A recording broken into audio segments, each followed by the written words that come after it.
কারণে বলে যদি মনে আপনার সন্দেহ থাকে যে টাকা এখন দেব না, মসজিদের ভিড় যখন আরম্ভ হবে, যখন কিছু শাটারিং চালু হবে, যখন টাইপিং চালু হবে, তখন আমি পয়সা দেব, এর আগে আমি দেব না।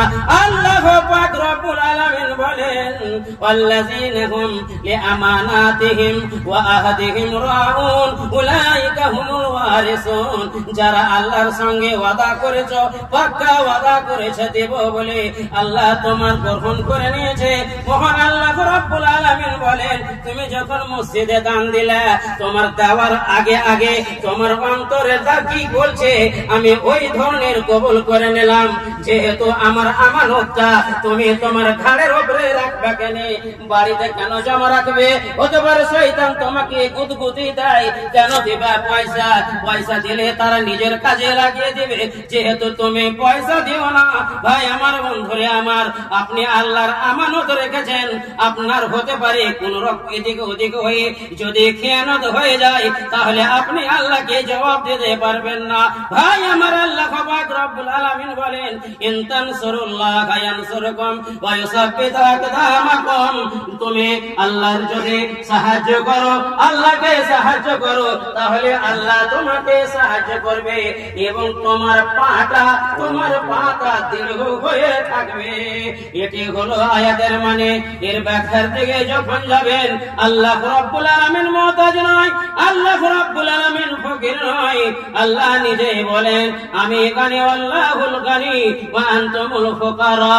এ সারা পৃথিবীর মানুষ শুনে নাও, আমি মালদার। কতটুকু মালদার? হাদিসে কুদসি আল্লাহ রাব্বুল আলামিন বলেন, নবী মুহাম্মদ সাল্লাল্লাহু আলাইহি ওয়াসাল্লাম বলেন সারা পৃথিবীর মানুষ এক হয়ে যায়, আর এক হওয়ার পরে তারা নিজের ইচ্ছা মতো চায়, আল্লাহ গো আমি এই চাই এই চাই বলে যদি সকলেই চায়, আল্লাহ বলেন সকলকে দেওয়ার পরেও আমার খাজানা থেকে কিঞ্চিত পরিমাণেও কমবে না। ভাই আমার বন্ধুরা আমার, অনুরূপ ভাবে সারা পৃথিবীর মানুষ যদি নাফরমান হয়ে যায়, আল্লাহ বলেন আমার মিলকিয়াতে কোনো কমি হবে না। অনুরূপ ভাবে সারা পৃথিবীর মানুষ যদি এক হয়ে যাও, আল্লাহ ওয়ালা হয়ে যাও, আর তোমাদেরকে আমি দিয়ে দিই, তাহলে আমার কিঞ্চিত পরিমাণেও কমবে না। কমবে আপনার আমার, যেমন আপনার ঈমান ওরকম নেকি পাবেন, যেমন আমার ঈমান ওরকম নেকি পাবো। তাহলে জেনে রাখুন, বুকে হাত দিয়ে বলুন ও ভাই আমার বন্ধুরা আমার, কেউ রাগ করবেন না যে মৌলভী সাহেব এই কথা কেন বললে, বাপ আমার, দাদা আমার, নানা আমার, আপনার আমানত সম্পর্কে মহান আল্লাহ বলেন আমার কথা নয়, কোন মৌলভী সাহেবের কথা নয়। এই আয়াতে মনে রাখেন, যদি সন্দেহ হয়ে যায়, যারা হিন্দি জানেন, যারা ইংরেজি জানেন, যারা বাংলা জানেন, এই আয়াতটি পড়ে আপনি দেখবেন, স্টাডি করবেন ওয়াল্লাযীনা হুম লিআমানাতিহিম ওয়া আহদিহিম রাউন। তাহলে আল্লাহর আমানতটা আমি কেমন ইমানদার, যে মুখে দাবি করে আমি পাক্কা ইমানদার, আর আমানতটা আমি দিন এখন পর্যন্ত লোকের উপরে সন্দেহ করা যাবে না। যদি এক মুমিনের কথা বলছি, মুসলমানের নয়। মুসলমান দাগাবাজ হবে, মুসলমান মিথ্যা বলবে, মুসলমান চোর হবে, মুসলমান লম্পট হবে, মুসলমান দাগাবাজ হবে, কিন্তু মুমিন হবে না। আর জান্নাত যাওয়ার জন্য মুমিন শর্ত আছে। ভাই আমার বন্ধুরা আমার, মুমিন কেমন খাঁটি হতে হবে? একদিন আল্লাহর নবী মুহাম্মদুর রাসূলুল্লাহ সাল্লাল্লাহু আলাইহি ওয়াসাল্লাম যেভাবে আমি মিম্বারে চড়ে আছে, এইভাবে আল্লাহর নবী মিম্বারে চড়ে বক্তব্য দিয়েছেন আর বলছেন এমন একজন আসবে, আমার সাহাবীরা শুনে নাও, এখন এমন একজন এক ব্যক্তি আসবে যে হলো জান্নাতি।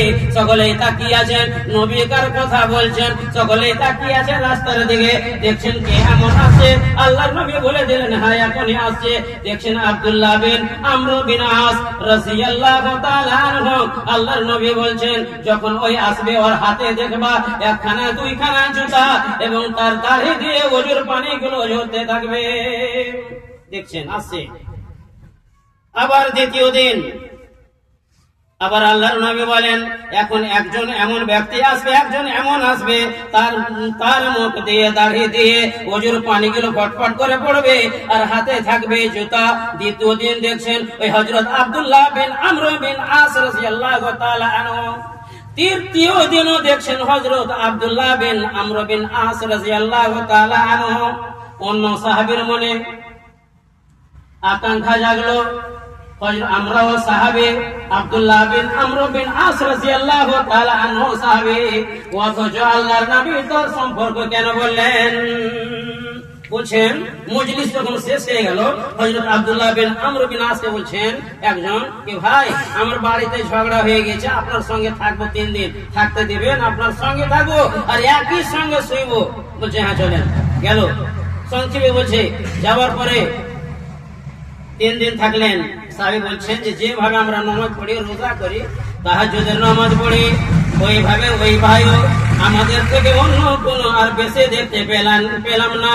বলছেন ভাই আমি বাড়ি আছি, আমার বাড়িতে ঝগড়া হয়নি, কিন্তু আপনার আমলটা দেখার জন্য যে আল্লাহর নবী আপনাকে দুনিয়ায় জান্নাতি বলে ঘোষণা করে দিলেন, আপনার কাজটা দেখবো আর ওই কাজটা দেখে আমিও করব, আর আমার সম্পর্কে আল্লাহর নবী জান্নাতি বলবেন বলে আপনার সঙ্গে আমি থাকলাম, কিন্তু কিছুই বুঝতে পারলাম না আপনি কি আমল করেন, কি আমল করেন যার কারণে আল্লাহর নবী বললেন জান্নাতি।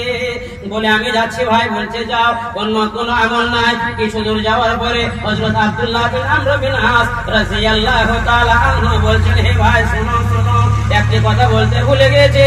আবার উনি এলেন, আসার পরে বলেন শুনেন, আমি ইমানদার, আমি মুসলমান, আর আমি অন্য কোন মুসলমানের প্রতি জীবনে হিংসা হাসাদ কি জিনিস আমি জানি না।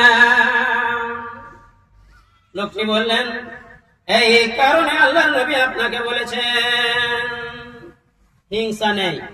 আমি নামাজ পড়ছি, হাসাদ করছে, নামাজ পড়ছে পরনিন্দা করছে, নামাজ পড়ছে গুজব করেছে, নামাজ পড়ছে অপরের কি বলতে আছে ভাই আমার বন্ধুরা আমার, তাহলে জেনে রাখেন আপনার ঈমানটা আপনি